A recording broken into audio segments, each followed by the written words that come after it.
Vamos lá, vamos dar sequência. Eu acho que essa número 4 pode ter causado muitas dúvidas em vocês, alunos. Então, eu vou comentar uma por uma das sentenças. Número 4. Os RNAs são sequências de nucleotídeos que exercem funções importantes referentes ao processo de síntese proteica. Sobre os tipos de RNAs e suas funções específicas, marque a alternativa correta. 1. O RNA mensageiro contém informações para a síntese de proteínas. Sua função é levar ao citoplasma as informações. 2. O RNA transportador transporta os aminoácidos para que ocorra a síntese de proteínas. 3. O RNA mensageiro do eucarionte precisa ser maturado, sofrer o splice, antes de migrar para o citoplasma. 4. O RNA ribossômico é o componente da maquinaria da síntese proteica, presente nos ribossomos. Estão corretas as alternativas 2, 3 e 4, letra B. Então, vamos entender por que a 1 não está correta. O RNA mensageiro contém as informações para a síntese de proteínas. Sua função é levar ao citoplasma essas informações? Olha, veja bem. Nós sabemos que a síntese proteica ela ocorre sim no citoplasma, mas o RNA mensageiro ele não leva para o citoplasma essa informação para a síntese de proteína, ele leva especificamente para o ribossomo, certo? Lembra que o ribossomo é uma organela que está no citoplasma, a gente sabe. Porém, o RNA mensageiro ele leva especificamente a mensagem do DNA para o ribossomo, para dentro do ribossomo. Nós vimos nas aulas passadas que a maquinaria, né? A síntese de proteína é feita graças à maquinaria presente no ribossomo.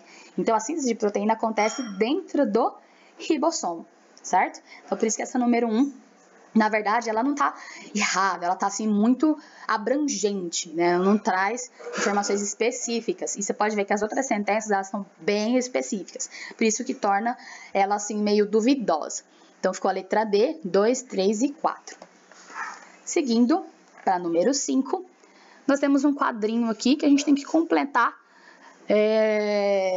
com relação à classificação, a base complementar, número de pontos de hidrogênio e nucleosídeo. Então, eu vou ler a sentença, eu vou ler o enunciado. 5.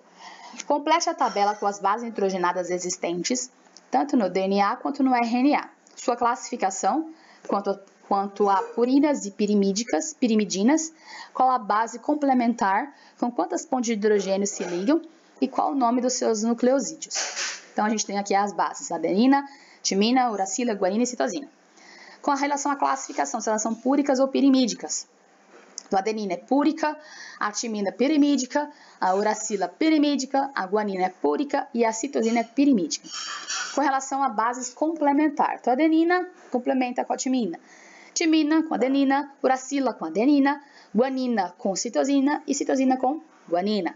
Com relação às pontes de hidrogênio, então a gente tem lá do começo, né, a adenina, né, ela tem 2 pontos de hidrogênio ligadas com a timina tem 2 pontos de hidrogênio ligadas com a adenina, a uracila tem 0 ponto de hidrogênio, porque ela não faz ligação com nenhuma outra base nitrogenada, lembrando que a RNA é fita simples e o DNA é fita dupla, por isso que tem bases nitrogenadas ligadas com pontos de hidrogênio. A guanina, ela tem, pareada com a citosina, ela tem 3 pontos de hidrogênio, e da mesma forma a citosina, pareada com a guanina, tem 3 pontos de hidrogênio. Com relação ao nucleosídeo, aqui era só para você saber, para você identificar se é desoxirribonucleosídeo ou desoxirribonucleotídeo, tá? Então aqui a gente lembra, né, nessa questão, a gente lembra das pentoses, tá? Então, a adenina é um desoxirribonucleosídeo, porque está sem fosfato, né? Por isso que é nucleosídeo. Se fosse com fosfato, é nucleotídeo, né? Aí a gente tem a timina, é um desoxirribonucleosídeo. A uracila é um ribonucleosídeo, porque ela é uma base que está presente somente no RNA. A guanina é desoxirribonucleosídeo e a citosina é desoxirribonucleosídeo também. E é só isso. Com relação à questão número 6, tá? É bem facinho, a gente tem um esqueminha aqui, em que tem numerações. 1, nós temos o DNA com 2 setas. 2, nós temos o RNA. E 3, nós temos proteínas. É só para falar quais os processos estão representados pelas etapas 1, 2 e 3. Então, no número 1, nós temos a replicação do DNA. Número 2, a transcrição do DNA em RNA. E 3, a tradução, ou também chamado de síntese de proteínas, tá? Que é o nome mais comum aqui entre nós pesquisadores. Vamos para 7? Só para marcar VOF nas sentenças abaixo. Então, a primeira.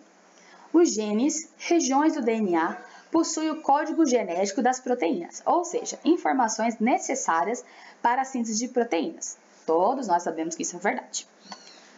Segunda, exons é uma parte do gene com informações para a síntese de proteínas. Isso também é verdade. Intron é a parte do gene considerada DNA lixo pelos cientistas, por não serem codificantes para a produção de proteínas. Isso é verdade, porém, nós sabemos que hoje não é bem assim, né? Essa aqui é uma questão um pouco mais antiga, mas no contexto em que ela foi realizada, isso é verdade. Próximo. As bases púricas possuem 2 anéis heterocíclicos em sua estrutura, enquanto as pirimídicas apenas 1. Isso é falso, né? Ao contrário, as bases púricas possuem apenas 1 anel e as pirimídicas que possuem 2. Próximo. No DNA, uma base púrica pode se ligar apenas com uma base púrica e uma pirimídica apenas com uma base pirimídica. Isso é falso porque nós acabamos de ver complementariedade. Então, uma base púrica com uma pirimídica e uma pirimídica com uma púrica, tá?